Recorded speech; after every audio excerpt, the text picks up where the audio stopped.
Aujourd'hui, je voudrais lire. On ne va pas s'élever aujourd'hui parce qu'on n'a pas trop de temps aujourd'hui. Genèse chapitre 8, verset 22. Je ne veux pas que encore ce séminaire soit encore un séminaire comme tous les autres. Cela veut dire qu'on a encore eu un séminaire, et voilà, on aura encore un séminaire, et puis on aura encore un séminaire. Non. Il faut qu'à partir de ces séminaires, tu passes à un autre niveau.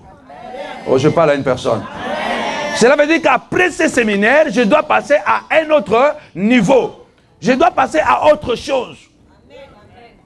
Donc ça, c'est le mois de la délivrance. Je vous ai dit qu'il y a certaines délivrances, vous n'avez pas besoin de la prière. Vous avez besoin d'utiliser votre cerveau. Parce que même après avoir prié, on a besoin que la tête fonctionne.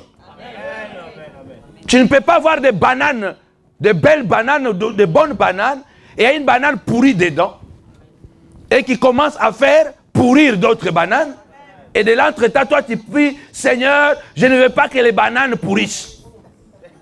Seigneur, je ne veux pas que les... Et Dieu te dit, mais tu ne comprends pas que tu dois seulement enlever la banane pourrie.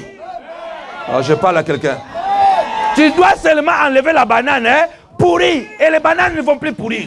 Il y a certaines personnes que tu dois enlever de ta vie. Il y a certaines choses que tu dois écarter de ta vie. Dis avec moi déconnexion. Déconnexion. Désabonnement. Ah, tu es désabonné. Oui, il faut se désabonner. Donc après le mois de septembre, comme je l'avais dit dans notre live, donc quand il faut encore appeler, ça va sonner ti, ti, ti, ti, ces réseaux n'existent plus. Ces réseaux n'existent plus. Parce qu'il n'y aura plus une seule satellite qui va repérer ta vie. Il n'y aura plus d'espions qui vont donner des informations de ta vie. Ah oui. Parce qu'il n'y aura plus de connexion, il n'y a plus de réseaux. Plus de réseaux. Les réseaux seront coupés. Écoutez ce que la Bible déclare.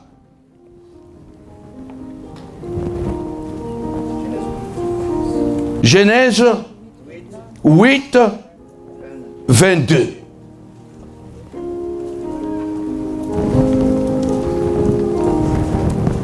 Tant que la terre subsistera.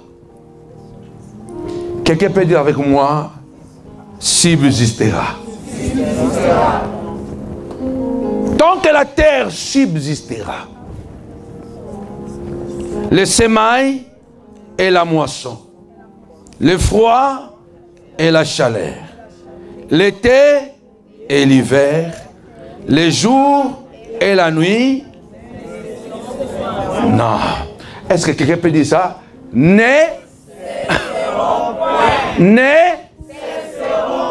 Bien-aimé, ce matin, donne-moi quelques minutes ton oreille. Peu importe le nombre de séminaires que vous allez faire, peu importe le nombre des enseignements que vous allez avoir sur votre cahier, peu importe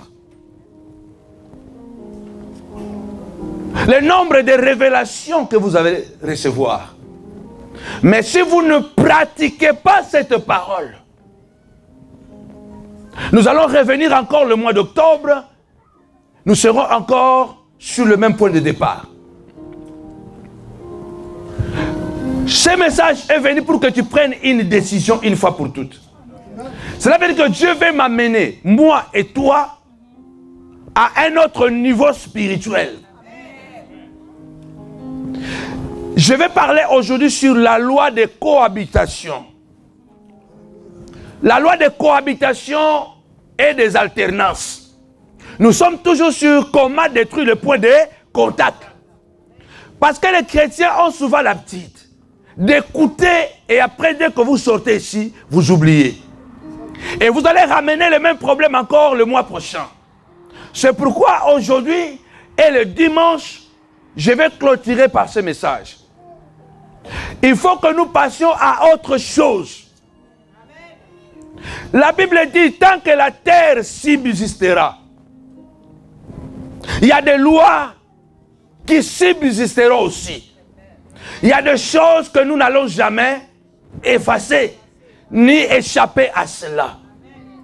C'est pourquoi j'ai appelé ça la loi de la cohabitation et de l'alternance. La force d'un chrétien ne se trouve pas dans sa capacité à écouter, mais dans sa capacité à pratiquer la parole. Je parle à quelqu'un. La force d'un enfant de Dieu ne se trouve pas dans sa capacité à écouter les messages. Combien de messages vous écoutez? Il y en a tellement beaucoup. Ici, il est question de Noé. Noé a été l'homme le plus juste de sa génération. Dieu était en colère contre la méchanceté de l'homme. L'homme est très méchant. Comme j'ai l'habitude de le dire, Dieu n'a jamais regretté d'avoir créé un singe. Dieu n'a jamais regretté d'avoir créé une moustique. Mais Dieu a regretté d'avoir créé l'homme. Vous vous imaginez? Dieu qui ne peut pas regretter, mais Dieu a regretté. En quelque sorte, quand quelqu'un regrette, donc il a fait une erreur. Or, logiquement, Dieu ne peut pas faire une erreur. Mais la Bible dit que Dieu regretta d'avoir créé l'homme.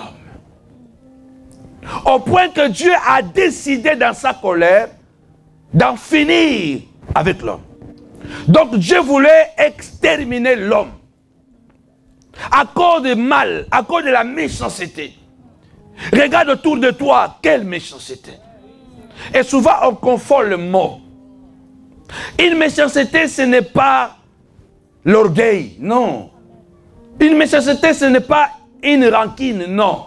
La méchanceté, lorsque quelqu'un fait un mal gratuitement. C'est ça qu'on appelle la méchanceté. Donc tu regardes quelqu'un qui ne t'a rien fait et toi tu lui fais du mal. C'est ça la méchanceté. Nous sommes dans un monde de haine. Nous sommes dans un monde de jalousie. Nous sommes dans un monde pervers. Mais ça n'a pas commencé aujourd'hui. Dieu a regardé l'homme. Dieu a vu que l'homme était devenu pervers. Tout le monde se portait toujours chaque jour au mal. Au point que la Bible dit, Dieu regretta d'avoir créé l'homme. Quand il a regardé l'homme, il a eu mal à son cœur. Et au point que Dieu dit, mon esprit que j'ai déposé dans l'homme ne restera plus là-bas. En d'autres traditions, on écrit, mon esprit ne contestera plus avec l'homme. Pour dire que Dieu était arrivé à un niveau où le Saint-Esprit qui vient pour nous convaincre du mal, parce que normalement, le Saint-Esprit est là pour nous convaincre de justice, de jugement. Alléluia. Amen. Mais le Saint-Esprit aujourd'hui, on a l'impression que il est fatigué de convaincre l'homme de laisser le mal. C'est pourquoi Dieu a dit que mon esprit ne va plus contester contre l'homme. Parce que l'homme ne veut pas écouter. Alors je vais détruire l'homme et j'en finis avec. Mais lorsque Dieu s'apprête à détruire l'homme, il voit un homme parmi les hommes. Soit un homme parmi les hommes. Ah, soit une femme parmi les femmes. Est-ce que je parle à quelqu'un ce matin? Soit un homme parmi les hommes. Soit différente. Soit différent. Malgré que tout est pourri. Malgré que tout est mauvais. Malgré que tout ça mauvais. Toi, donne une bonne odeur. Sois l'espoir dans le désespoir. C'est pourquoi Jésus a dit que nous sommes le sel de la terre. Nous sommes la lumière du monde. Dieu a regardé. Au moment où Dieu s'apprête à tuer l'humanité tout entière et tout ce qui respirait, en réalité, les animaux ont été des victimes de l'homme. Parce que Dieu n'a pas condamné les animaux, mais les animaux ont été victimes de la méchanceté de l'homme. Comme toi et moi, beaucoup d'entre nous, nous sommes victimes de la méchanceté de plusieurs personnes qui sont autour de nous. Je parle à une personne. Oh, je parle à quelqu'un. Beaucoup d'entre nous, nous sommes victimes d'avoir côtoyé de mauvaises personnes. Nous sommes victimes d'avoir côtoyé de mauvaises églises. Nous sommes victimes d'avoir côtoyé de mauvais pasteurs. Nous sommes victimes d'avoir côtoyé de mauvais frères. Nous sommes victimes d'avoir côtoyé. Nous sommes même victimes d'avoir né dans une certaine famille. Les animaux n'ont commis aucun péché. Mais les animaux sont morts à cause de la méchanceté de l'homme. C'est pourquoi je dis qu'il faut se débarrasser des points de contact sataniques. Tu risques de mourir victime. La Bible dit Dieu voit Noé. Et quand Dieu voit Noé, et son nom signifie consolation. Noé qui signifie consolation et raisonnement. Ne donnez pas le nom à vos enfants n'importe quel comment. Demandez à Dieu quel est le nom que vous donnez à vos enfants. Quand tu regardes tes enfants, quand tu les appelles, c'est comme, comme des pages de la Bible que tu es en train d'ouvrir. Chaque nom de ton enfant reflète un message, reflète une promesse, reflète l'alliance que Dieu a fait avec toi. L'aîné s'appelle Samuel Panzou, mais son nom prophétique c'est Merveille. Merveille, j'ai donné merveille en français. En hébreu, cela veut dire Pélia. Pélia signifie quoi? Mystère. C'est qu'on ne comprend pas. Je regarde ma vie, je me dis, les gens ne me comprennent pas. C'est pourquoi je suis toujours solitaire. Alors je dis, quand j'aurai mon premier fils, au-delà de ce que c'était toujours ce que je devais faire de porter mon nom, mais je dois lui donner le nom de mon alliance. Mystère. Donc quand j'appelle merveille, toi tu peux seulement appeler merveille, mais quand moi j'appelle merveille, je me vois. Je vois directement ma vie avec Dieu. Je suis un mystère. Difficilement les gens me comprennent. Les gens me jugent par rapport à l'apparence. Et le deuxième aiguillon, qui signifie consacré, saint, ce qu'on appelle en hébreu pneumaguillon, donc Saint-Esprit. Aiguillon signifie ce qui est saint, ce qui est consacré à Dieu. Ma vie est liée à la consécration. La force de mon travail, c'est la consécration. C'est donner à Dieu à fond, pas à moitié. C'est pourquoi je l'ai appelé aiguillon. Donc quand je regarde le premier, je dis, je suis un mystère, je suis un homme consacré. Amen. Et demandez-moi la troisième. La troisième s'appelle Mophet, qui veut dire signe, présage.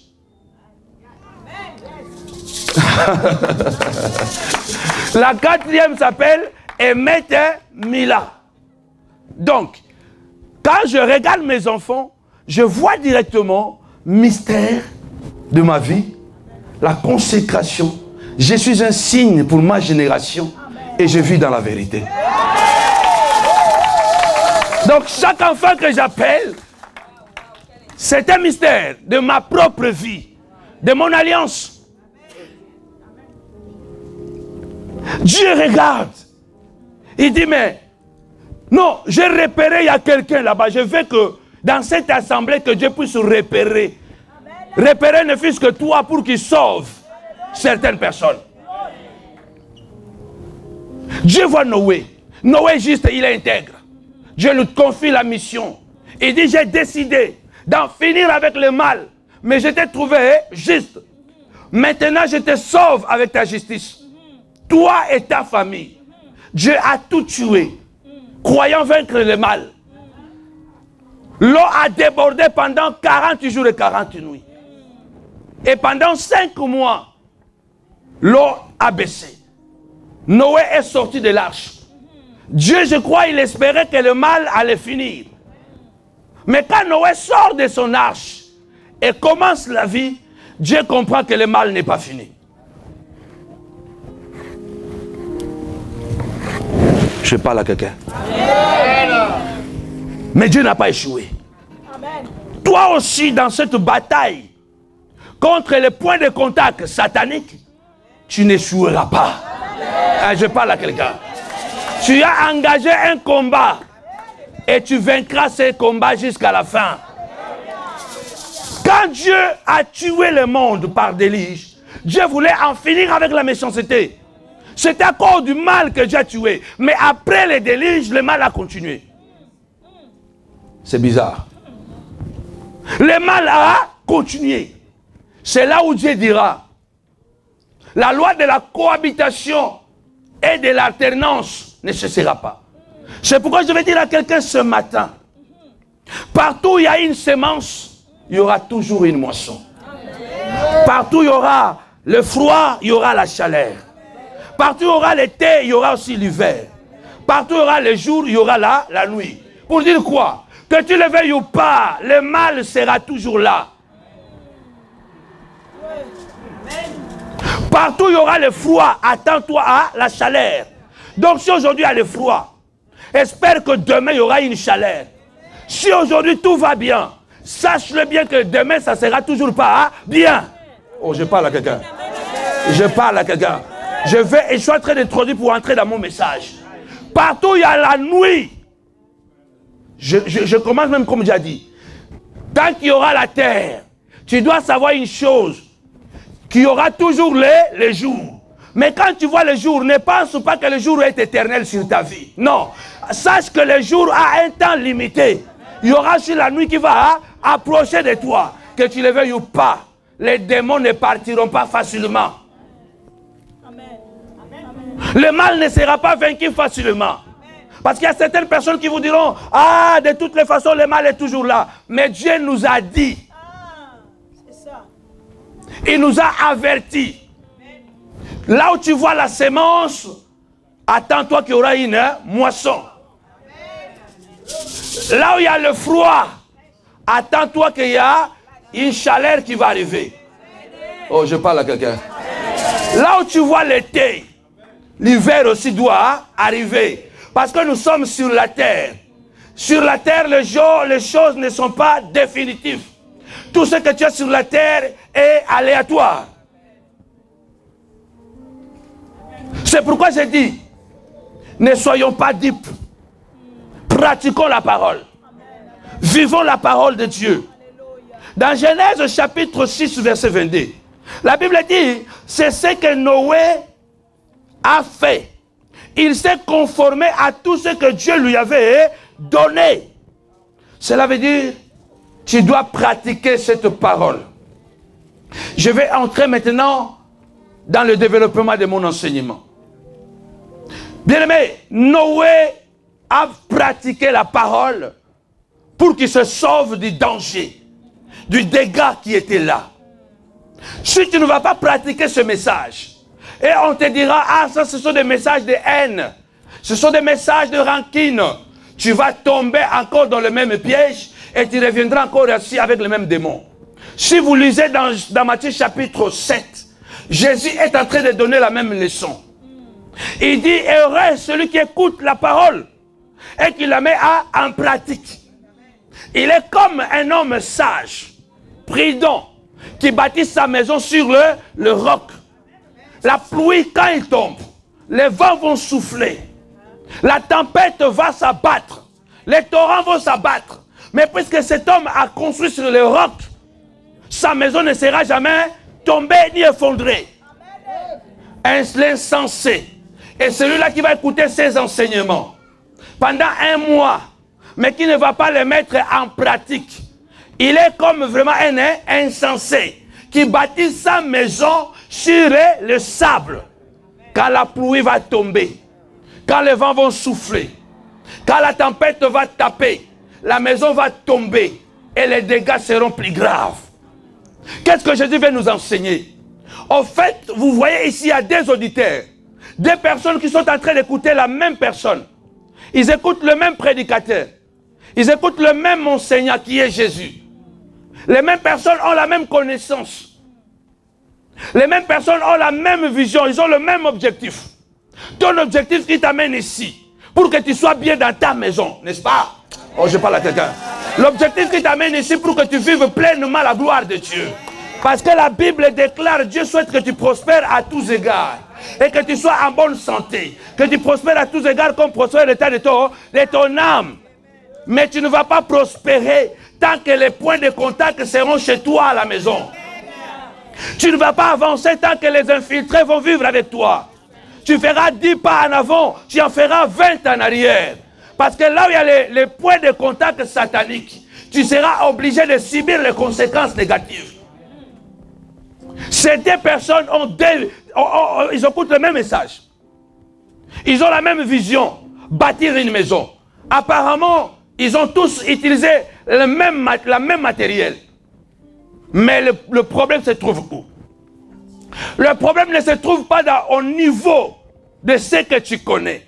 Mais le problème se trouve au niveau de ce que tu connais mais que tu ne veux pas faire.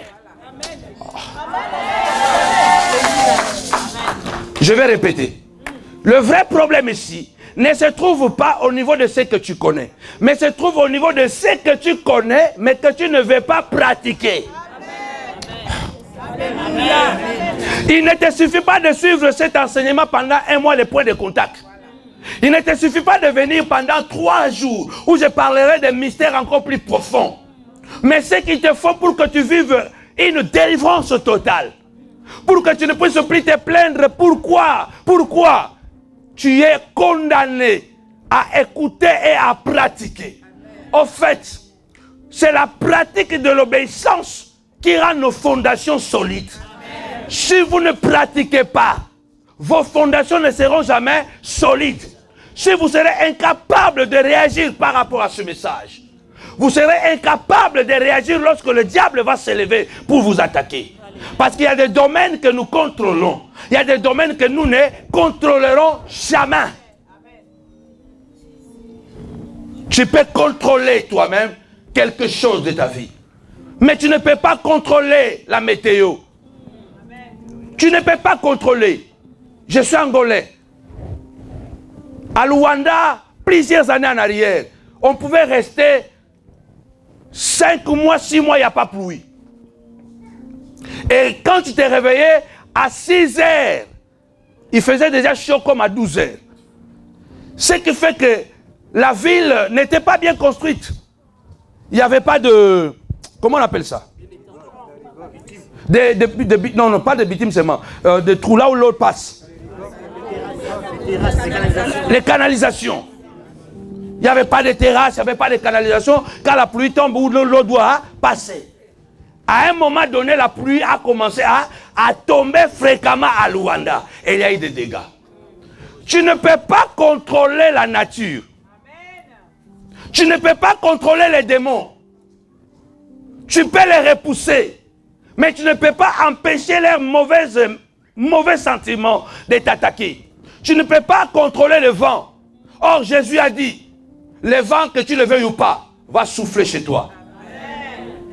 La pluie, que tu le veuilles ou pas, va tomber chez toi. La torrent, que tu le veuilles ou pas, va s'abattre contre toi. Les problèmes viendront.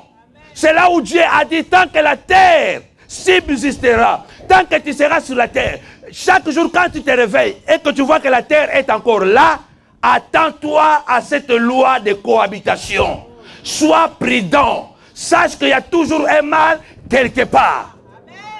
Je ne dis pas que devienne paranoïaque. Non. Mais je dis sois prudent. Le mal n'est jamais loin. Les deux personnes ont construit.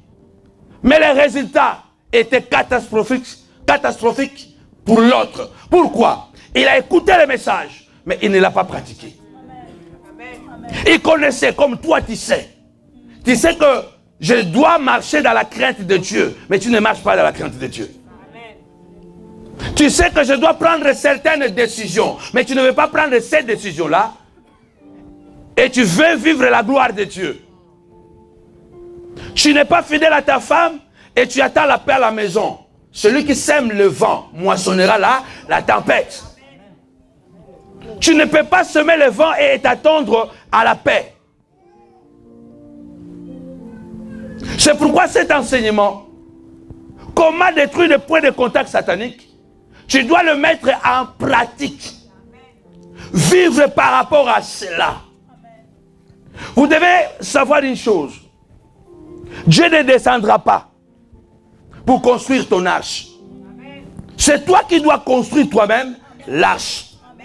Et l'arche, c'était un travail titanesque. Ce n'était pas un travail facile. Le travail que Dieu te demande, apparemment, c'est impossible. Mais ce n'est pas impossible. C'est difficile. Mais c'est possible. C'est possible. Dieu veut que toi, tu puisses construire l'arche. Le problème, comment les animaux vont venir, ce n'est pas ton problème. Parce que Noé ne connaissait pas le langage des animaux. Comment il pouvait appeler tous les animaux de venir? Lui, il devait seulement construire l'arche. Comment l'arche va flotter, c'était le problème de Dieu. Dieu te dit aujourd'hui, pratique ce message. Vis avec détermination. Sache que ta vie est permanente en danger. Car la Bible dit, le diable rôde comme un lion rugissant, cherchant qui va détruire. Dites avec moi déconnexion. Déconnexion. Tu dois te désabonner avec tous les points de contact sataniques de ta vie. Je vais parler quelques minutes de ce que j'avais enseigné à travers Facebook. David, l'homme selon le cœur de Dieu, il fuit devant Saoul. Bien aimé, nous devons être très prudents. Ce monde que nous vivons, c'est un monde très dangereux. C'est un monde dangereux. Et qui s'en sort de mieux? Ce sont les méchants. Ce sont des hypocrites. Quelquefois, comme je suis en train de vous l'enseigner, ce sont les vrais chrétiens qui se posent des questions. Est-ce que Dieu est avec moi ou il n'est pas avec moi? Parce que les méchants, les éléments que le diable a introduits dans les églises, tu les vois chrétiens, tu les vois pasteurs, tu les vois apôtres, mais tu ne sais pas ce qu'il fait. Tu ne sais pas ce qu'il fait. Parce que tu ne comprends pas pourquoi cette sœur qui est menteuse, qui sort avec la première personne qu'elle voit, elle prie beaucoup, elle parle en langue. Et ces choses marchent. Ces choses marchent. Tu dis, mais oh, ce pasteur est un bandit. Mais les choses marchent. Tu ne comprends pas comment. Parce que toi qui te consacres à Dieu, tu arrives à un moment où il y a un besoin, mais tu regardes le principe de Dieu, tu dis non, ça moi, je ne le ferai pas. Je préfère marcher à pied que donner mon corps pour que je puisse avoir de l'argent. Mais il y a des sœurs, il y a des frères, quand il est devant un besoin, il est satisfait. Il prend son argent, il continue à prier, à gêner. Et toi, tu te dis, mais Makambouni, il lui, il avance, moi, ça n'avance pas. Mais oui, parce que lui, il n'est pas chrétien, en fait. Oh là là là là là là là là là. Lui, ce n'est pas un serviteur de Dieu. Lui, quand il faut mentir pour continuer à manger, il va mentir. Mais toi, quand même tu n'as pas, tu vas refuser de manger. Tu vas dormir affamé avec un ventre vide parce que tu as refusé la compromission. Mais il y a certaines personnes qui vont... Oh, ya, ya, ya, ya, ya, ya. Alors réveille-toi, enfant de Dieu. Réveille-toi, enfant de Dieu. Comme taxe de haine, c'est leur problème. De rancunier, c'est leur problème. Celui qui me juge, c'est Dieu. Alléluia. Amen. David est venu vers Achimelech en courant. Achimelech le voit. Il dit, mais c'est quoi un grand général comme toi? Tu viens comme ça sans garde-corps. David ment. David ment à Achimelech le sacrificateur. Il dit non, l'ordre du roi était tellement pressant, voilà pourquoi je cours comme ça là. En tout cas, j'ai seulement besoin de prendre quelque chose à manger. Et pendant que David est en train de parler avec Achimelech, il y a beaucoup de gens dans le temple. À Nob, la ville sacerdotale. À l'époque de Saoul, pardon, c'est là où il y avait les tabernacles. C'était la ville des sacrificateurs. Il y a beaucoup de gens dans le temple qui sont en train de prier. Et parmi ces gens qui prient, il y a un certain Doeg, l'Indomite, qui n'était pas hébreu. On est rassemblés ici, mais on ne se connaît pas. Amen, amen. Est-ce que tout le monde est venu prier? On ne sait pas. Alors fais un effort que toi tu sois celui-là ou celle-là qui est venu prier.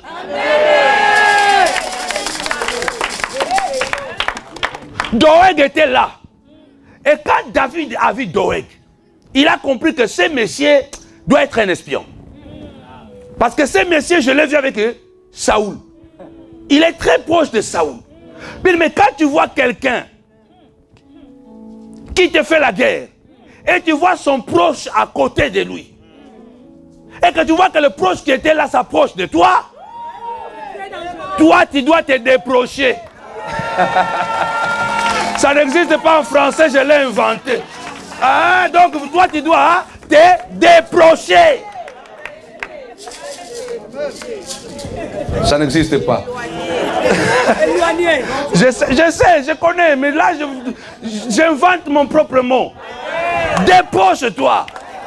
Mettez ça dans la dictionnaire de la panzoologie. Alléluia. Éloigne-toi, casse-toi. David voit ce monsieur dedans. Il regarde et dit, ah, mais il continue à mentir à Chimelech. Oui, quelquefois, nous les chrétiens, on est tellement deep. Nous les chrétiens, on est tellement bons plus que les bonbons. Mais il n'y a que... Ouais, c'est pourquoi on ne nous mange même pas, on nous suce. On te suce, parce que quand on mange même, on te mange directement. Quand on te suce, c'est piano, piano. C'est doucement, doucement. Tu vas seulement te rendre compte que ton église est finie. Tu vas seulement te rendre compte que les enfants sont partis. Tu vas seulement te rendre compte que tu n'as plus l'argent. Parce que tu as été un bonbon. C'est la vérité. David ment. Mais il voit que le monsieur qui est dedans là, c'est un danger. Le monsieur qui est là, c'est un point de contact. Parce qu'il est très proche de Saoul. Mais il ne dit rien. Il dit, j'ai besoin de pain. Le sacrificateur lui dit, mais non, c'est pas possible, je ne peux pas te donner du pain. Parce qu'il n'y a que le pain consacré qui est ici. À moins que tu t'es absenti de femme. David dit, non, moi et mes serviteurs, on n'a pas vu de femme pendant 3 jours déjà. Et même c'est ma coutume, quand je pars en guerre, on s'abstient, on s'éloigne de nos femmes. Rappelez-vous quel tollé mon message a fait.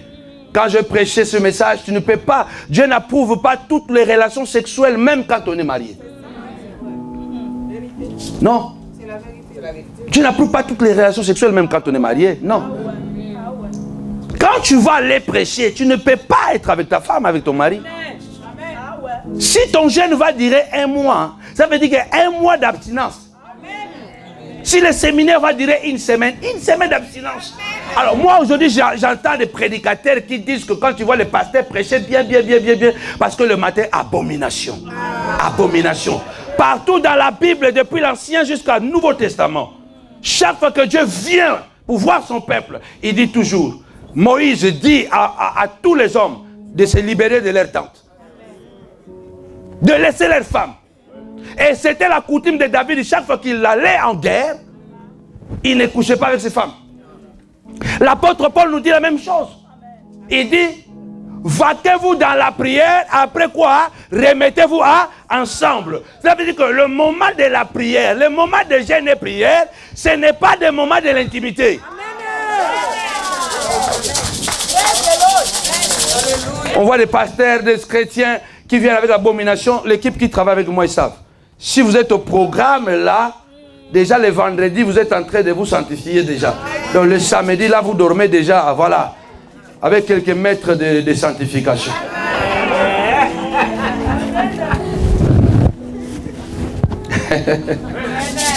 Maman Pauline est déjà habituée à ça. Il est déjà dans le bain.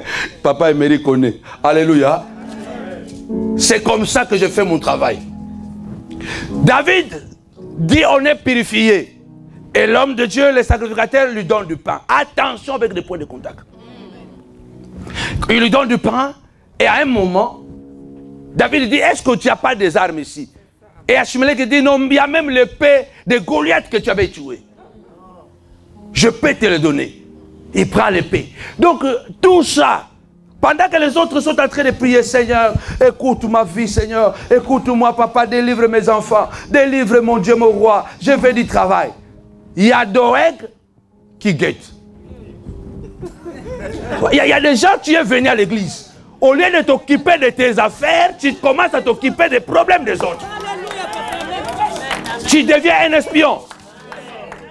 Pendant que les autres sont en train de prier, toi tu contrôles, maman pasteur s'est habillée comment? Quel est le collier? Quelle est la montre qu'elle avait?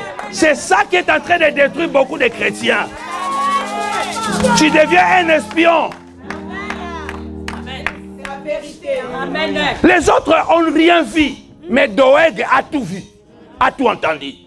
Attention bien-aimé, si tu es quelque part et que tu entends tout et que tu vois tout, attention, pose-toi la question, est-ce que tu n'es pas un point de contact satanique? Si tu vois quelqu'un auprès de toi qui veut tout entendre, qui veut tout savoir, attention, c'est un point de contact.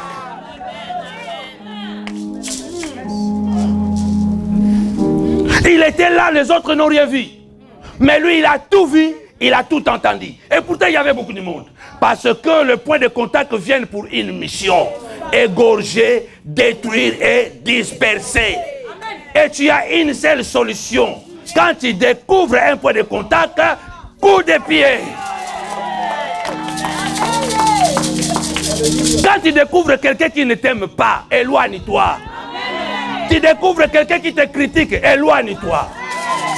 Non, ne te pose pas de questions.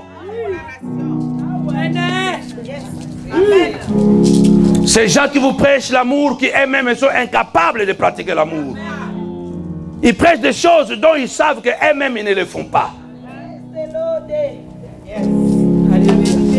David est parti.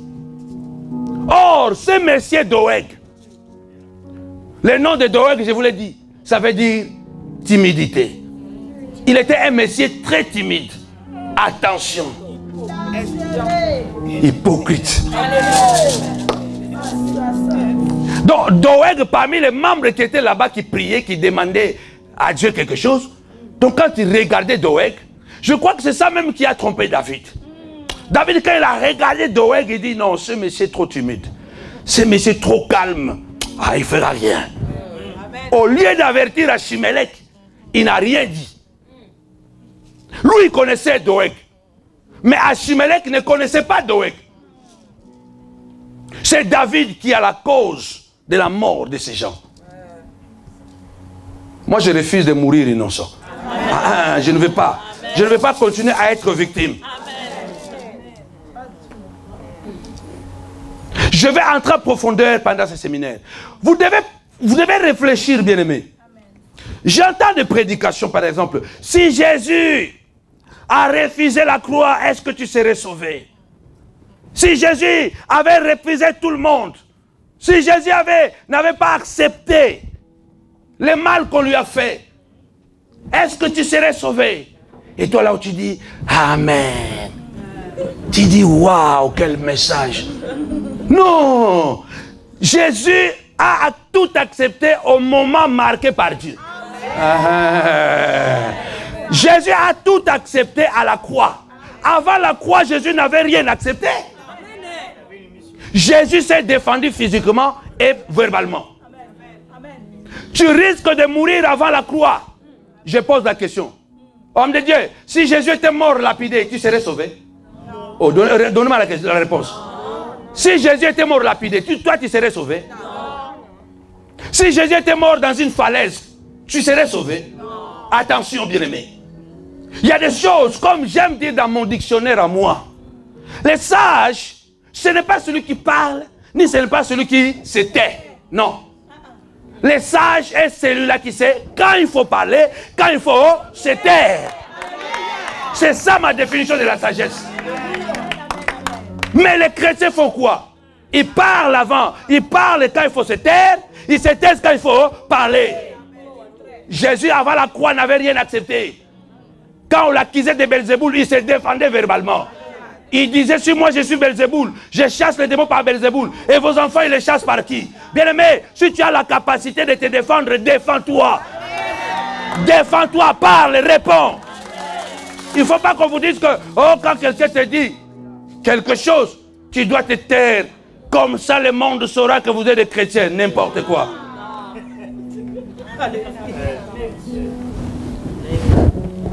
Quand il faut répondre, répondez.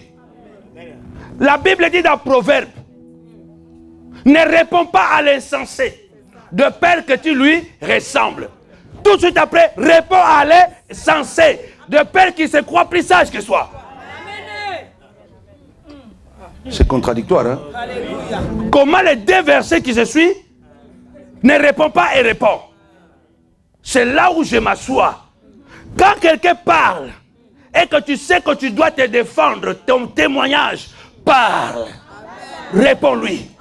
Cela ne veut pas dire que quand tu réponds à quelqu'un, tu dois l'insulter forcément. Non, je te parle poliment, mais je te parle sec. Tu comprends que tu as parlé à une femme intellectuelle, à une femme de Dieu, à une femme qui connaît ses droits. La femme là va te répondre bien, bien, bien, bien, sans te manquer de respect.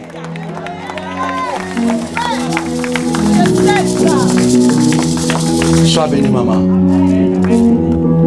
Quand quelqu'un te dit quelque chose et que tu sais que cette chose c'est pas vrai, réponds-le. Ce n'est pas un péché chrétien. Jésus répondait aux pharisiens.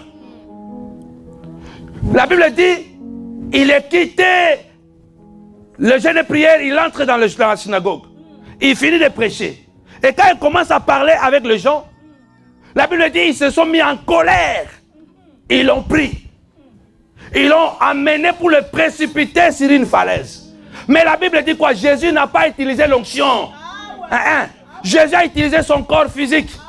La Bible dit Jésus passa au milieu d'eux. Ça, c'est un langage codé. Amen. Vous comprenez, n'est-ce pas? Amen. Alléluia. Amen.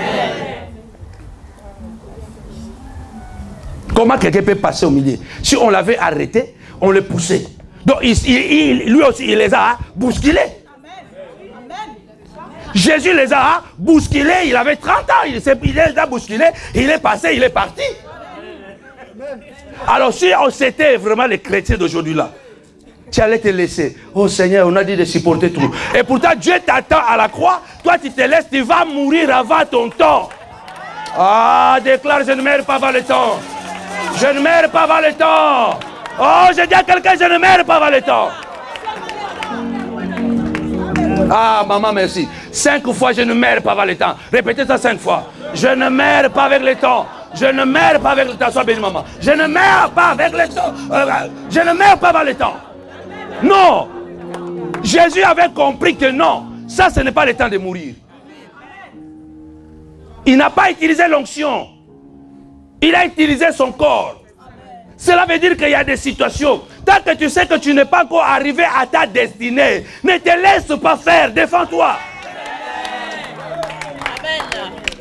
Tu n'as pas encore eu des enfants que Dieu t'a promis. Tu n'as pas encore construit l'entreprise que Dieu t'a promis. Alléluia. Tu n'es pas encore arrivé là où Dieu t'a promis. Ne te laisse pas précipiter dans une falaise. Ne te laisse pas. Jésus a tout accepté uniquement quand il est arrivé à la croix. Même à la croix, il a continué à parler. C'est étrange ça. Même à la croix, il a parlé 7 fois. Jésus a utilisé son corps physique. Toi aussi, il y a certaines personnes, s'ils veulent s'accrocher à toi, toi qu'est-ce que tu fous? Qu'est-ce que tu fais? Fuis. Pars comme Jésus a fait. Parce que si tu restes avec cette personne, il va détruire ta destinée. Ne commence pas à prier au Seigneur. Éloigne-moi. Éloigne-moi de ces Caïens. Non. Fuis les Caïens, on le fuit. Parce qu'un Caïen, même quand Dieu dit, il n'écoute pas. Si quelqu'un n'écoute pas Dieu, il va écouter qui? Non, moi je suis big prophète. Moi je suis, aujourd'hui, comme il y a des titres, hein, moi je suis Mbeli Asongé. Moi je suis comme ça. Je suis le couteau de Dieu. Ah, on va te prendre ce couteau-là, on va te mettre le couteau. Sois le couteau de Dieu. Fouille. Ah ben oui, il y a aujourd'hui, hein. Il y a aujourd'hui des serviteurs de Dieu qui sont surnommés comme ça, les couteaux de Dieu. Mbanga Nzambe. Les mâchoires de Dieu. Waouh. Jésus a fui. Et puis, imaginez-vous, Jésus a fui, je crois, 3 fois. Pour ne pas dire de bêtises. Quand il était bébé, c'est Dieu lui-même qui a dit à Joseph, fuis. Oh. Dieu lui-même dit que ce Dieu-là, il est encore bébé. Il n'est pas capable de combattre contre ce roi-là, Hérode. La seule chose que tu dois faire, Joseph, fuis. Il y a certains points de contact, tu dois les fuir. S'il faut déménager, déménage. Amen. Dieu dit, fuis avec l'enfant. Toute personne qui te fuit, tu n'es pas plus fort que lui. Quand tu fuis, ça ne veut pas dire que tu as perdu. Oh, vous les chrétiens, vous devez fréquenter les gens méchants. Et même qui vous prêchent là, vous ne le voyez pas là-bas.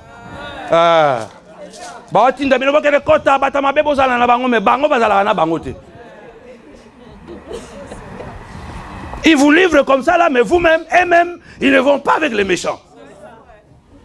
Dis à ton pasteur, pasteur, je viendrai te prendre lundi. On va aller chez les païens là-bas, nous, tous ensemble. On va aller ensemble. On ne dit pas que ne fréquentez pas les païens. Non. Chaque chose a son temps. Amen. Chaque chose a son temps. Dieu dit à Joseph, fuis. Un Dieu fuit. Parce qu'il n'était pas encore à la mesure de combattre Goliath. Hérode. Un jour, on a préparé de venir l'enlever pour le faire roi. La Bible dit quoi? Jésus est parti.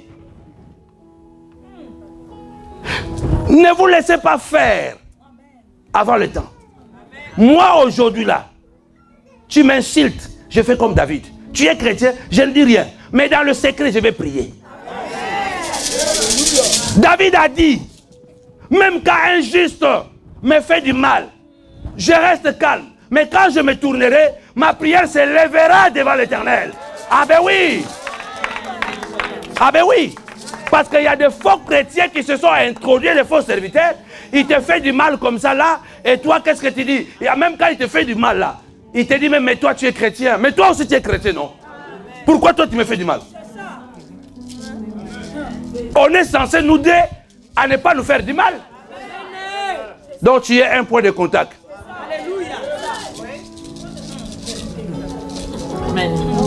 Bien-aimé,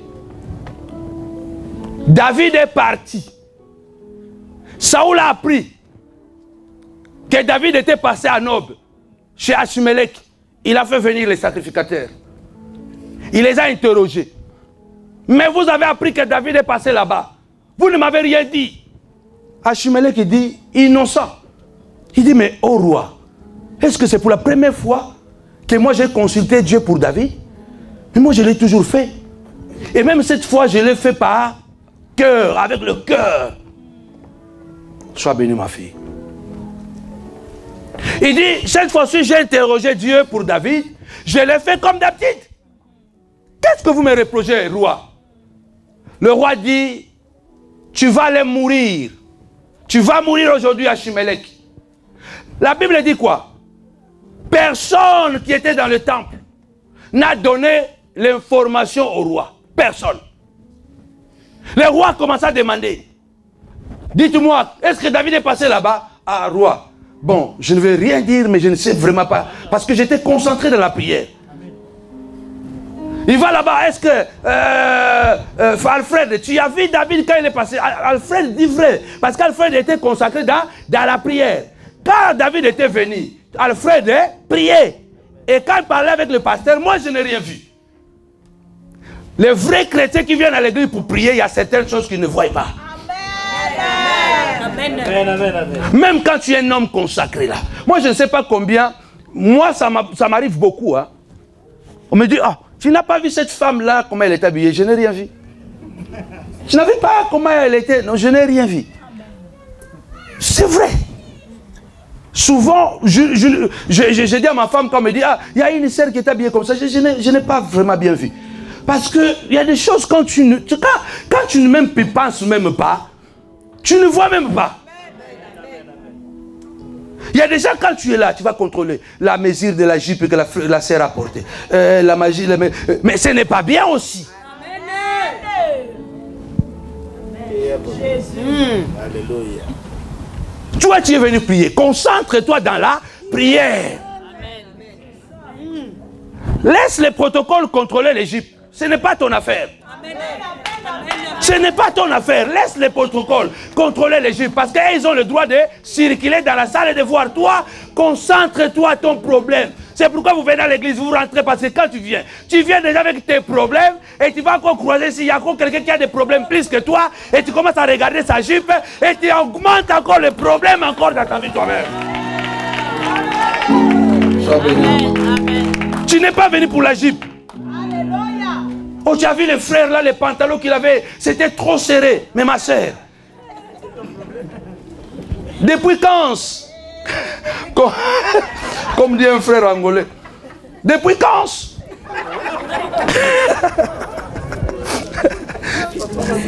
depuis quand, toi maman tu es venu ici prier, tu commences à regarder les pantalons qui sont serrés, mais ce n'est pas ton affaire. Laisse ça au diacre. Laisse ça au protocole qui doivent contrôler. Il est là, il est en train de contrôler ce qui est un portable, il y a quelque chose. Il est là, c'est son problème, c'est son travail. Toi, tu es venu déposer tes problèmes à Dieu. Dépose tes problèmes à Dieu. Amen. Tu deviens un point de contact. Personne n'a vu David. Mais Doeg, les Domites, a vu David. Vous voyez ça? Attention, frère. Quand tu vois quelqu'un qui voit tout, attention. Pasteur, je dois donner un conseil. Tu vois le frère en tout cas. Pasteur, je dois donner un conseil. Tu vois la maman là en tout cas. Je vois, pasteur, sois béni, Iliane. Pasteur, donc toi, tu vois tout. Ce n'est pas bien. Tu deviens un espion. Tu n'es pas venu espionner l'église. Nous tous ici, moi-même y compris qui vous prêche. Je suis venu parce que j'ai entendu qu'il a dit, venez à moi vous tous qui êtes fatigués et chargés, je vous donnerai du repos. Moi-même je suis venu ici pour déposer mes fardeaux.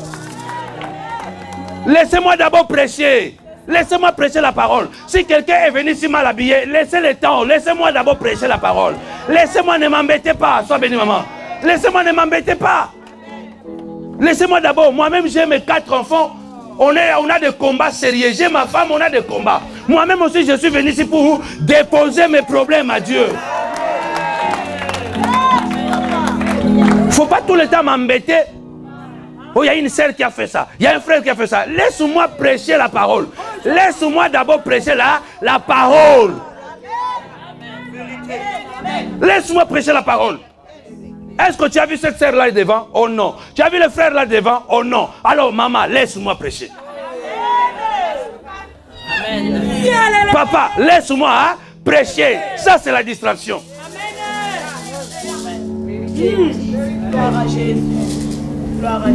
Personne n'a rien vu.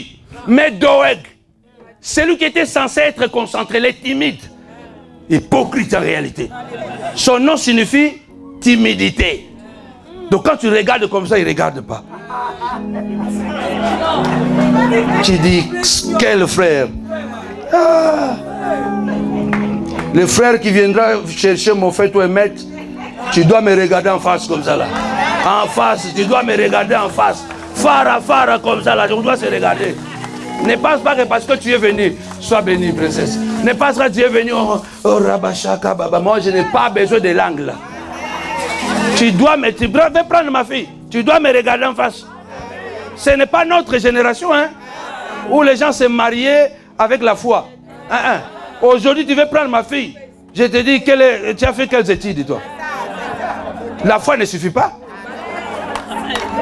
Ah, je vous dis la vérité. La foi ne suffit pas. Je te demande, est-ce que tu es allé à l'école? Oh non, j'ai pas. Attends, non, papa. S'il te plaît, va. Va. Oh, le pasteur n'a pas la foi. Non, j'ai la foi et je suis prudent. Acclame le Seigneur, acclame le Seigneur. Il y a des choses qui étaient dans le passé, Christelle. Nous, on nous a inculqué ça quand on grandissait. Nos grands frères nous disaient, les jours où je me mariais, je ne savais même pas où on allait dormir. Et nous disaient, amen, c'est bien ça, quelle foi. Hey, aujourd'hui là, ça ne marche pas. Ça ne marche pas. Même le vieux papa là, quand il vient aujourd'hui, il dit, tu dors où? Amen. Tu dors où? Ah, mais je vous dis, tu dors où? On est pris dans les chrétiens du 20e siècle. Ce ne sont plus les chrétiens du 21e siècle. Parce que les problèmes ont changé. La société a changé. Ne vous fiez pas aux apparences. Doeg était timide à l'église. Timide. Ne donnez pas les gens des responsabilités à l'église à cause de leur apparence extérieure. Oh, ce frère, quand il vient, il dit rien. Il s'assoit seulement. Non, les gens ne sont pas bien parce qu'ils disent rien. Non. Les gens ne sont pas bien aussi parce qu'ils parlent trop. Non. Les gens sont bien parce qu'ils produisent des fruits qui disent qu'ils sont vraiment bien. Pourquoi ce frère-là ne le mettez pas là-bas? Non, on ne peut pas le mettre là-bas. Moi, je préfère qu'ils vont se débrouiller comme ça, là. Ils vont se débrouiller comme ça, là. Ils ne savent pas, ils vont se débrouiller. On n'a pas prié, on prie. Doeg le timide. C'est lui qui se lève et dit, roi, la timidité a disparu. Tu vois les personnes qui sont là, papa, frère, le jour où il aura l'occasion, tu ne vas plus les reconnaître. Hein? Hein?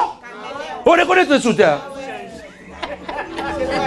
Toi, tu vas dire, ah, c'est la sœur qui me parle comme ça là. Tu ne reconnais plus. C'est la vérité. Il y a une sœur, je lui avais donné 15 000 $. 15 000 $ parce qu'il avait proposé de faire, ça c'était en Angola, il y a 3 ans, 3 ans et demi. Je lui ai donné 15 000 $. 15 000 $ pour qu'il fasse, on devait faire une entreprise, ok? Je lui donne le 15 000 $ parce que vraiment c'est une sœur qui était dans les affaires, qui est dans les affaires et tout. Je lui donne 15 000 $ et moi je viens en Europe. Je le respecte, je le crie bien et du coup il y a eu la crise en Angola. Les dollars ont chuté et tout chose. Bon, comme un bon monsieur, j'ai dit, de toutes les façons, les 15 000 là, ne t'en fais pas. Tu vas faire comme tu veux. Mais donne-moi ton plan. Comment tu veux rembourser cet argent? Parce que quand même, ça fait plus de 2 ans, 3 ans déjà que tu as cet argent. Et il y a quoi, 3 mois passés, 3 ou 2 mois passés, je l'ai écrit, j'ai dit, mais ma fille, elle m'a toujours respecté. Hein. Toujours honoré, papa. Je l'ai écrit. J'ai écrit, ma fille, mais comment tu penses pour cet argent-là? Et ça fait 4 ans bientôt. Au mois de décembre, ça va faire 4 ans, je ne viens pas à Luanda. Avec cet argent-là, comment on va faire? Elle m'appelle par Messenger. Oh, mais pourquoi tu me dis, papa, tu dis que, qu'est-ce que j'en pense? J'écris, je ne vais pas t'embêter. Hein? C'est ce que j'ai écrit. J'ai écrit, je ne vais pas t'embêter, je ne peux pas te déranger, tout. 15 000 $, c'est quoi? Donc, fais ce que tu veux, propose-moi quelque chose. Et elle m'appelle pour me dire, pourquoi tu me dis que tu ne veux pas m'embêter? Oh. J'ai dit, mais ma fille, mais c'est parce que sur le respect, je ne vais pas te déranger. Oh non, moi je crois que tu penses que j'ai mangé l'argent. Et comment ça s'enflammer? Oh, j'ai appelé ma femme. Je l'ai passé ma femme. À la fin, on lui a dit, mais, j'ai dit, moi je crois que tu as des problèmes. Moi et ma femme, on lui a dit, écoute, et les 15 000 $ là, prends. Va. Quelqu'un, je ne sais pas, on lui a dit ça. Les 15 000 $, prends, va. Arrache-toi, prends. Maman même m'a dit, prends ça cadeau. On ne te demande plus rien, vas-y. Tu regardes la personne, tu ne le reconnais plus. Transformé. Il y a des gens qui sont autour de vous, vous les voyez bien. Mais quand il sera dans la position de te faire du mal, tu ne vas plus les reconnaître. Amen. Tu vas commencer à te poser des questions. Mais c'est elle vraiment ma copine? C'est lui vraiment mon ami? Tu ne comprends pas comment il va te détruire. Doeg. Les timides. Chez lui, maintenant, la timidité a disparu. Devant tout le monde se tue. Il a levé la main. Oh oui, roi, moi je vais te donner des informations. Et je vous ai dit que les points de contact qui sont là pour les informations. Il a commencé à dire au roi, oui, le sacrificateur lui a donné du pain. Il lui a parlé, il lui a donné du pain. Comment il a vu qu'il lui a donné du pain? S'il priait. Ça veut dire qu'il priait comme ça là. Voilà. Il y a des gens qui prient comme ça. Et quand il a dit, même il lui a donné, c'est là où le roi est parti dans tous ses états. Il lui a même donné l'épée de Goliath. Saoul dit, aïe, aïe, aïe, aïe, qu'est-ce que tu as fait? Doeg savait comment il allait inciter Saoul. Comment il allait enflammer Saoul. Il y a des points de contact qui sont comme ça. Il va enflammer quelqu'un qui est à côté de toi. Tu ne reconnais plus ta femme. Tu ne reconnais plus tes enfants. Tu ne reconnais plus ton mari. Avant que ton mari, il apprend que Goliath, David a pris l'épée. Chasse déjà Doeg. Chassez Doeg de votre vie. Quand le roi a entendu ça, il a dit à sa garde républicaine, il a dit prenez les armes, commencez à tuer les sacrificateurs. La Bible dit les gardes ont refusé. L'ordre du roi a été refusé. Les gardes qui ont refusé l'ordre du roi, ils ont accepté la mort. Tu ne peux pas être un garde-corps du roi et le roi te dit tu ne tues pas. Mais ces gens, pourquoi ils n'ont pas tué? Parce qu'ils étaient des Hébreux. Ils étaient de la même famille qu'avec les sacrificateurs. Un vrai frère ne tue pas son frère.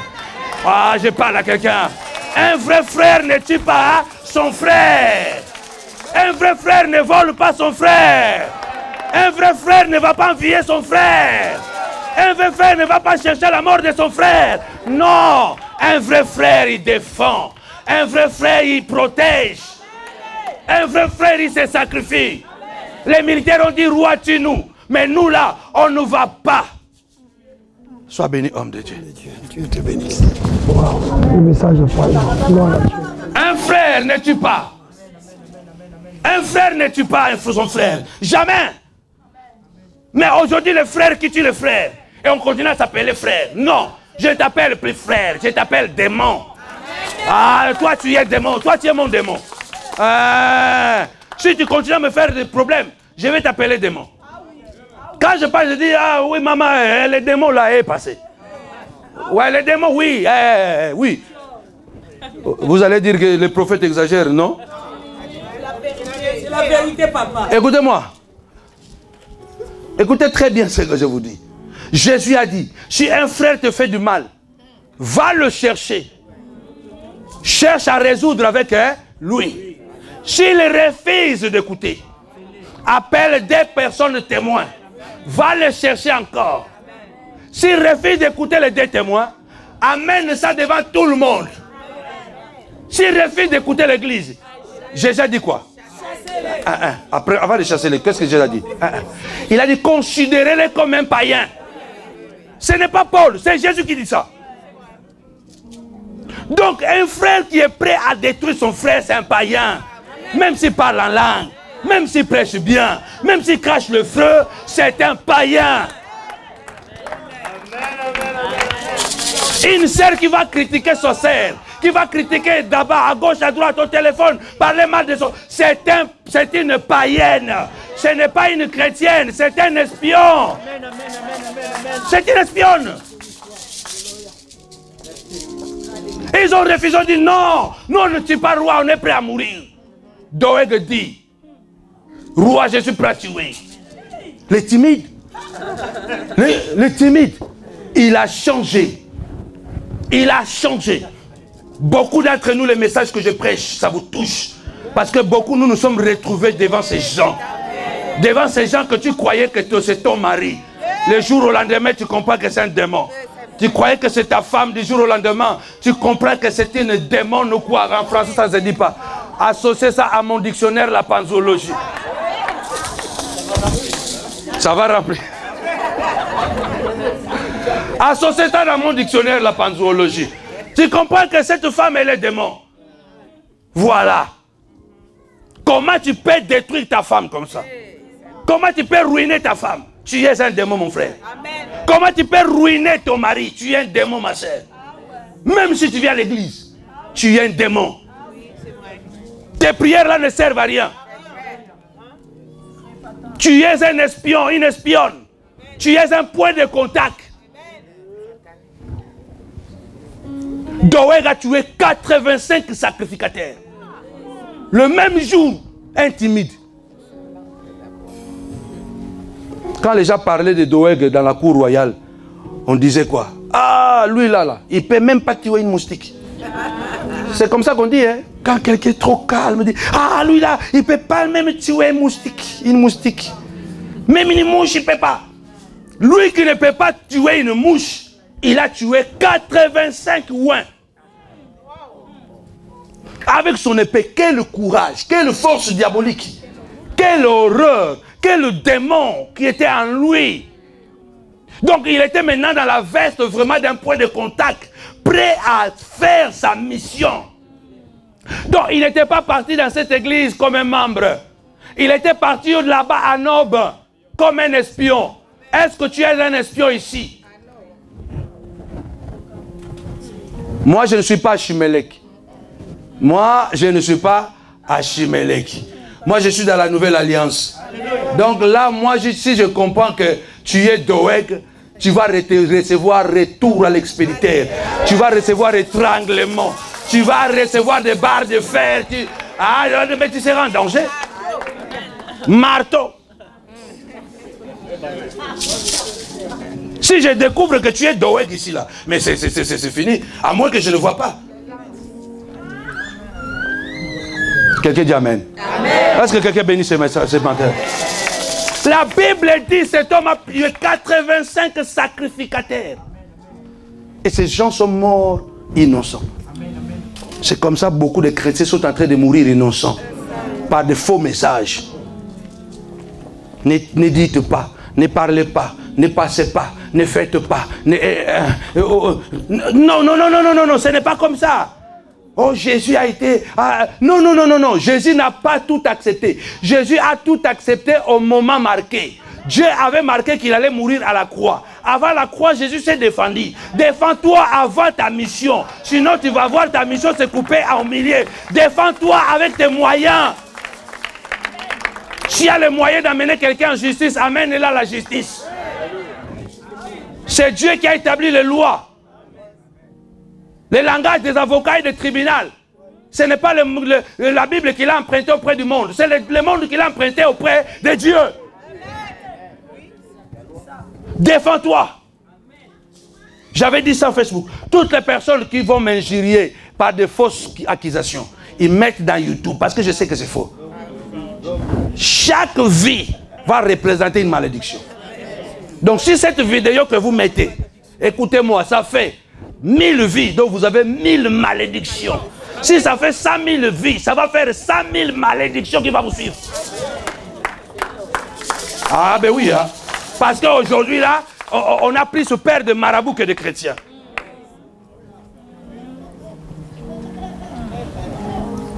Je vais parler sur 45 clés. Je vais arrêter mon message. Écoutez, cet homme qui ressemblait à un timide, il a tué 85 innocents. Les hommes plus loin que lui. Les hommes plus consacrés que lui. C'est pourquoi vous allez voir, malgré votre sainteté, un païen peut vous tuer. Amen. Il ne peut pas tuer votre âme. Il ne va pas tuer votre âme, mais il va tuer votre mission. Votre corps va mourir. Vous allez au ciel, mais avant le temps. Parce que vous étiez incapable de vous défendre. Toutes les personnes que Dieu a appelées ont risqué la mort avant. Parce que le diable les a toujours cherchés avant. Joseph, Moïse et j'en passe. Ils sont tous passés par les dangers. Et toutes ces personnes se sont défendues. Amen. Défends-toi. Déconnecte-toi avec certaines personnes. Sépare-toi avec certains milliers. Sinon, tu vas continuer à venir ici. Et moi, je vais continuer à prier. Je vais continuer à prier. Et on va continuer après. Tu vas quitter. Tu vas encore dans une autre église. Le problème, ce n'est pas l'église. Le problème est que tu n'as pas encore compris. Le problème est que tu ne pratiques pas. Quand on vous dit, ah, nous les chrétiens là, on est charnel parce que vous avez répondu à quelqu'un. C'est faux. Jésus nous a prêché un message de violence. Quelle violence? Mamma mia, comme disent les Italiens. Si c'était vraiment moi qui avais prêché ça, si c'était Paul, on allait chercher d'autres interprétations. Oh, tu vois, Paul, il y a même un pasteur qui a dit, parce que lui, il tombait souvent dans l'impudicité. Il dit, oh, Paul aussi, il nous dérange trop. Lui, il n'a jamais été marié, il parle du mariage comment? C'est poussé par le Saint-Esprit que les hommes ont parlé de la part de Dieu. Mais là, c'est Jésus qui dit, depuis le temps de Jean-Baptiste jusqu'à aujourd'hui, le royaume est forcé. Ce sont les faibles. Non. Ce sont les timides qui s'en emparent. Ce sont les gens qui laissent tout là, qui s'en emparent. Non. Ce sont les gens qui sont doux, qui s'en emparent. Mais Jésus a prêché au contraire.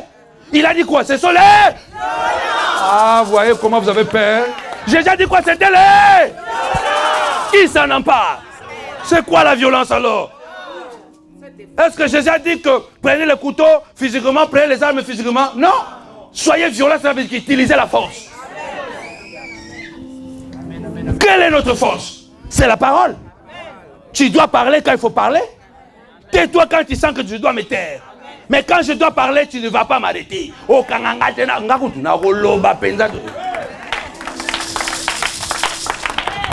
Moi, je vais parler au Kangangata. Moi, je vais... Déjà, me connaissent. Je vais parler. Alléluia. Parle quand il faut parler. Défends-toi quand il faut défendre. Il a dit la violence. Je peux être violent sans tuer quelqu'un. Je peux être violent sans blesser quelqu'un. Quelqu'un va te dire, oh non, la violence là, c'est la violence spirituelle. Quelqu'un peut me dire que c'est quoi la violence spirituelle? C'est quoi? C'est quoi la violence spirituelle? Lève les deux. Ok, la prière. Mais quelle prière? Retour à l'expéditeur. Mais c'est retour à l'expéditeur. Ah ben oui, parce que toutes les prières ne sont pas égales, ne sont pas les mêmes. Mais oui, toutes les prières ne sont pas les mêmes. Parce que quand je dis Seigneur, merci, ça, il n'y a pas de violence là. Hein? Donc quand je dis Seigneur, bénis ma femme, il n'y a pas de violence. Mais quand je dis toute arme forgée contre moi sera sans effet.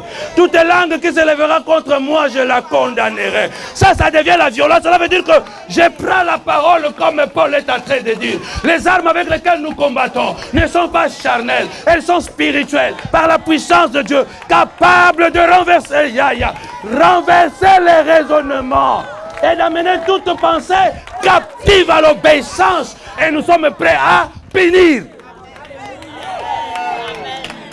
Je vais finir comment? C'est à travers ma parole. C'est à travers ma parole. Seigneur, de même que tu as pris des grosses pierres, tu as lancé sur les ennemis de Josué. Seigneur, moi aussi j'ai pris. Prends des grosses, plus grosses que celles que tu as lancées à l'époque de Josué. Parce que maintenant on a des météorites. Seigneur, envoie ça sur les ennemis. Barre de fer. Est-ce que moi je t'ai tapé? Non. Moi j'ai pris seulement ma parole. J'ai dit Seigneur, prends un barre de fer. Tape très fort. Je n'ai même pas besoin d'amener un barre de fer ici. Parce que je vois des églises qui amènent des barres de fer. Après on devient la risée du YouTube. Hein? Ah, regarde les églises évangéliques. Nous aussi. On ne peut pas exagérer comme ça là. On n'a pas besoin de ça physiquement. Hein? Un peu d'aisance. Voilà, ta violence avec aisance. Une violence chic. Ah, acclame-le. Hier encore, on regardait quelques photos. J'ai mangé et j'ai perdu l'appétit. À Guillaume, il faisait passer les photos. Quand il faisait passer les photos, il y a une photo qu'il a fait passer. J'ai pris ce que je mangeais, j'ai mis ça dans l'assiette de ma femme. Et maman dit, tu as perdu l'appétit, mais pour ne pas l'embêter, j'ai dit, non, j'ai fini. Mais j'ai perdu l'appétit. Hier, j'ai rappelé à Dieu, j'ai dit non. Cette photo-là, c'était même pas la photo de 2013, non. C'était la photo de 2004. Nous avons fait cette photo.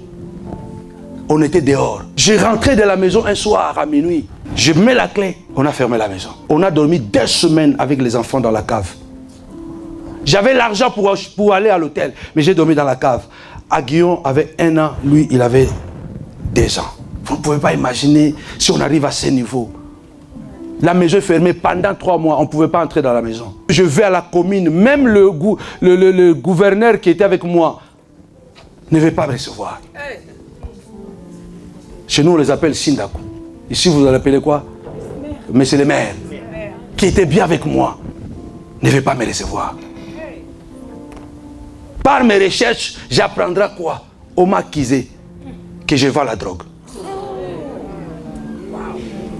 Ah, il change de voiture, il s'habille bien, il est bien, il ne travaille pas. Mais moi, je travaille plus que vous. Mais on a filé, mon téléphone était sous contrôle pendant plus de 2 ans. Je partais partout, je partais quand je venais en France, quand je partais en Suisse. Un jour, j'arrive en Suisse comme ça, parce que j'ai une église en Suisse. On va chercher la salle, on donne le nom comme ça. Un blond que je ne connais pas, quand je donne le nom, il dit, Samuel pense. J'ai dit, mais oh, vous me connaissez? Il fait un sourire malin là. Il dit, non, non, non, non. J'ai dit, non, et moi j'insiste, non, mais comment? Il dit, bah, entre nous. Mais on a été informé que tu es là. À Milan, là, on prenait la voiture. L'église était à 75 km. Vous partez en voiture. J'avais une très belle Mercedes.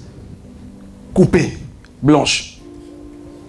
On me filait. Ah, on arrive à l'église, on garde la voiture. J'entre à l'église comme ça, tu vois des gens en civil qui entrent. Ah, bonjour, pasteur. Bonjour, bonjour, pasteur. Oh, qui êtes-vous? Oh non, on était juste de passage. Mais, ah non, non, non, non. Ils partent. Vous comprenez que c'est de la police.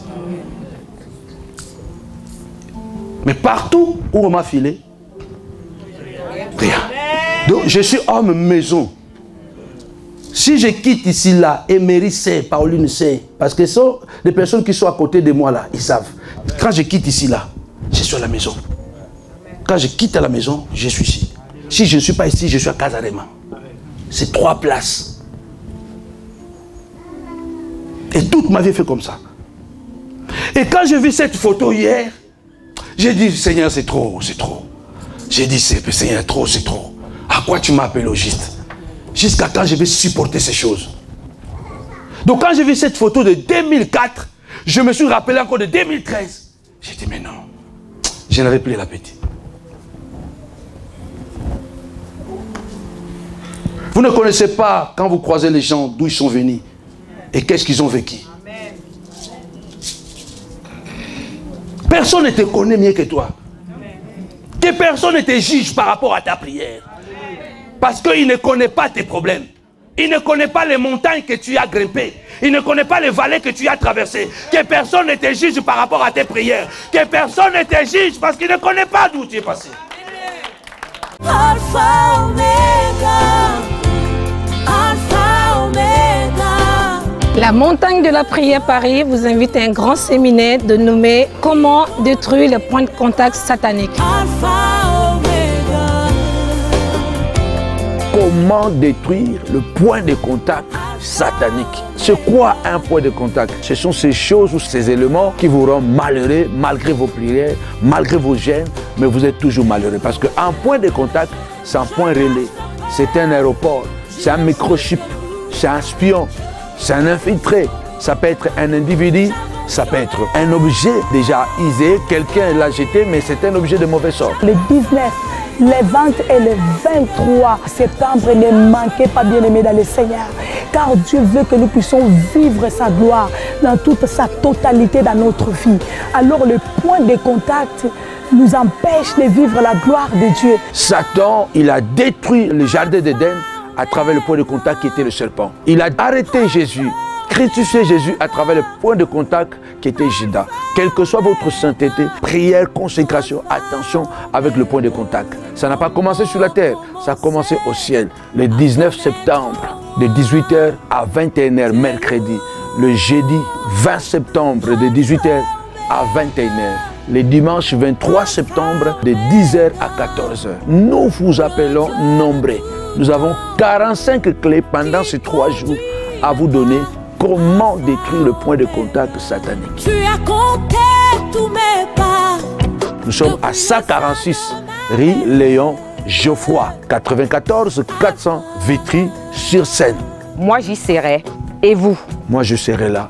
Et je crois que vous serez là. Moi, je serai. Et vous? Alors ne manquez pas à cet événement. Que le Seigneur vous bénisse. Nous vous attendons nombreux. Au nom de Jésus, soyez bénis. Pas de contact avec le point de contact satanique. Déclare après moi au nom de Jésus. Esprit de l'Éternel, saisis mon fils, ma fille, et change-le à une autre personne. Est-ce qu'il y a une femme qui pleure ici? Amenez votre famille, votre mari, vos enfants, amenez les amis. La montagne de la prière Paris vous attend. Pas de contact avec le point de contact satanique. Alpha Omega, Alpha Omega, le Dieu de tout temps.